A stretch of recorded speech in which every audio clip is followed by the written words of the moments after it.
Hello guys, welcome back to my channel. Thank you so much for joining. As I always repeat myself, I appreciate you being here. It means a lot, and taking your time to watch my videos also means a lot. So if you have been following up on my YouTube videos, you will realize that we have been engaging on different topics that can actually help your business grow, where we spoke about website, domain hosting, principles of a website, how to create the best logo that will actually be aligned to your business, and. But of course, to catch up, you can definitely follow the playlist at the end of this video so that you can watch the rest of them. All right, so without a waste of time, let's get to the topic of the day, because we are talking about branding, having a memorable brand identity for your business or your brand.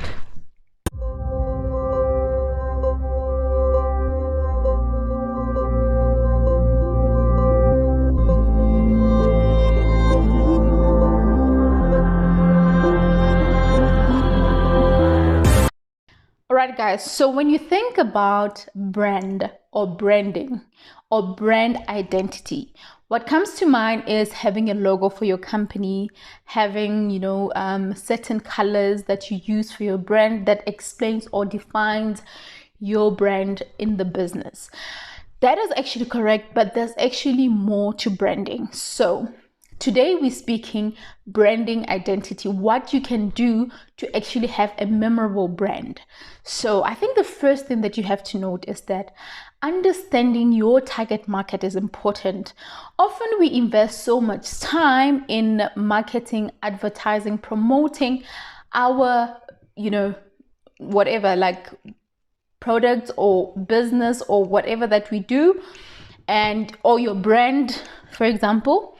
We promote, we create ads and everything, but now the problem is it doesn't actually get to reach your targeted audience because you do not set it right. You do not specify the age that you are targeting. You don't specify the gender that you're focusing on, the locations, all of those things. So it's important for you to understand that when you want that memorable branding identity, and for also to bring, a return on investment in your business, because you don't just want to put in the work and it's actually pointless. You are not actually benefiting anything from that. So that is point number one that I think you need to note. Point number two, you need to be able to identify or to know or to pick the tone of your brand. So picking the tone for your brand is a matter of understanding. Let me make an example. So a tone can actually be, I'll make an example with fitness. So a kind of tone you can use for fitness, it can be energy, happiness, excitement, fun, strong and all that. So those are kind of, that's the kind of tone that you would have for a fitness gym, like even in a website. If you get into a website and then you see someone like working out, you wouldn't want to see a video of a person working out, but like they look like they are tired and all that. That is actually meant to inspire you, to push you to want to go in and actually energize yourself. So they will obviously put someone who, is actually energetic, working hard. So it actually speaks to that kind of person, and it's able to influence a person to actually be a part of that brand. Does that make sense? All right. So I can also make an example with a corporate. So a corporate, I think it's a more serious kind of tone that you would have, because with corporate you're expecting people to wear formal clothes, to be in the boardroom wearing suits and all that. So you would have some kind of that image on your website, or the kind of video that communicates to your people or your customers and all that, because it's a more serious platform or serious category of work, so or brand, whatever you want to call it. So because I am a creative, I'm a web designer, graphic designer, the tone that will actually determine my brand is creativity. is colorful and smart, beautiful. Because I mean, as a designer, you meant to design like beautiful things, colorful things, and creative things. So imagine me designing an amazing logo, and then when you look at it, you're like, wow, this is beautiful. So already that is creativity, and you are actually captured by the colors and all of that, or the creativity around the logo. So that's basically it. So you need to note that. And also, to make a memorable brand, or to create a memorable brand rather, you have to make sure that you do not confuse people with the colors that you use for your brand. Like I said when I explained on logo design, and if you haven't watched this, please watch the previous video on this discussion. So I mentioned that your logos, you can only have an original logo, a black and a white logo that you can use. So the purpose of using a black logo is, let's say for example, you just want to maybe use it on any document that is customized with black and white colors, whatever, it can be that. But the white one specifically is, for example, when you do your presentation and you find that maybe you put your logo on top of images and everything. If the images have the colors of your original logo color, it would be actually difficult for a person to actually see that logo color. The original logo color, if it's on top of an image that has similar colors to it. So having a white logo, which is still the original but in just white, it would actually be easier for a person to still see that this is actually the same, company, the same brand. You get it? Yeah. So that's something that you have to note. And being serious about that is important, because if you're going to have your logo in red today, tomorrow in green, the other day in purple, the other day, it will confuse people. Your symbol, your colors speak a lot. So let me make an example with this big brand. We know that, this is just me making an example, and obviously this is not me trying to say that there is actually something that happened for this logo to be like this. No. But okay, let me get to the point. So the first time I saw the new ABSA logo, what I saw, for me, we're talking about brands, so I think it's okay to even mention this brand. What I saw is a similarity of another logo of a different brand. I think it's OpenServe. So I saw a similarity in terms of a shape.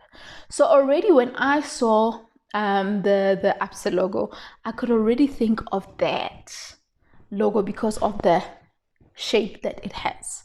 So if you're gonna have a memorable logo, even if someone else uses something similar, not the same but similar, it's easier for people to also remember that, I think I've seen this kind of logo somewhere.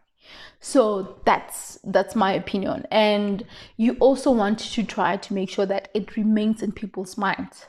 So the colors, the shape. So if it remains, the fact that the OpenSense logo remained in my head, when I saw a new logo from a different company, I was able to actually remember their kind of logo. They are not the same, but they are similar.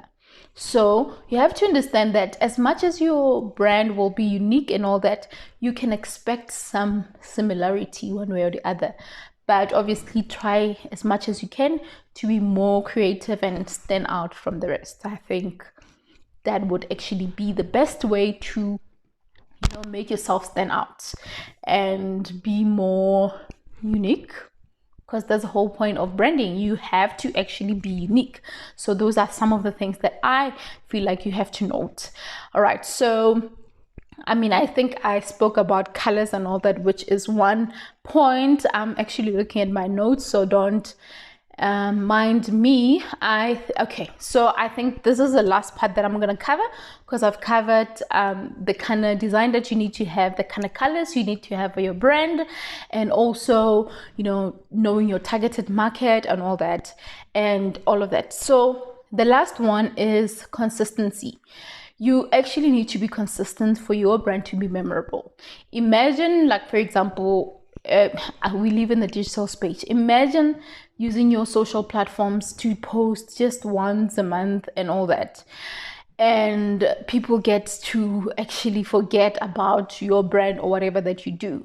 It's important to constantly excite people with your content. So imagine exciting people about a new YouTube video today, and then you're gonna post again after 2 months or 3 months. It is pointless. It is pointless. But of course, you can stick around on my channel, because I'm going to be posting a lot. So I'm going to be very consistent. I can promise you that, because I've got a lot of content that I want you to enjoy and learn from. So don't go away. Instead, get more people coming in to subscribe to my channel. So yeah, guys, so consistency is important for you to actually become the best in whatever that you do, or for your brand to be recognized or known. You have to be consistent. Consistency is key. Consistency is everything. And being consistent should mean that you actually post content that will actually communicate to your brand, to communicate what you do in your business. You don't want to be consistent sharing information that will not be valuable to you as a person who's spending so much time creating it, and also to someone else. So there has to be a give and take. So that person will benefit from your content. I mean, the content that I'm sharing, you're going to benefit because it's going to help you for your brand. And maybe I'm going to benefit from you by getting you to subscribe and get more people to subscribe, companies to subscribe, to understand more about their brand. And of course, you probably can hire me for your company, for your brand, and I can actually do your work. So there's a win-win situation between you and I. So it is important for you to remain consistent and do the right things that are actually relevant for your brand, and that are actually assisting you to also grow. Because there is no point in doing something that will not help you grow, help your level of creativity go on another level. You get my point? So that's basically that. Just be creative. I'm not going to dwell much into that. Consistency is everything. Do your part and the rest will follow. The rest will follow. I think, we pretty much focused on seeing the end product before we can actually put in the work. So be prepared rather to put in the work. And once you can do that, then you're okay. You will be okay. You will be all right. You will actually have everything that you need for your brand or your business. All right, so that's it from me. Thank you so much for enjoying the video, for watching the video and the previous videos that we shared on Let's Talk Business Over Coffee. So we're moving on to another series of entrepreneurship, where we will have more videos of business, but we will engage entrepreneurs, and I'll also have more fun videos where I just speak motivation, because you would know that I did empowerment and transformation, and yeah, so there's more coming. Just stick around and subscribe. Thank you so much. Bye. Nice and warm.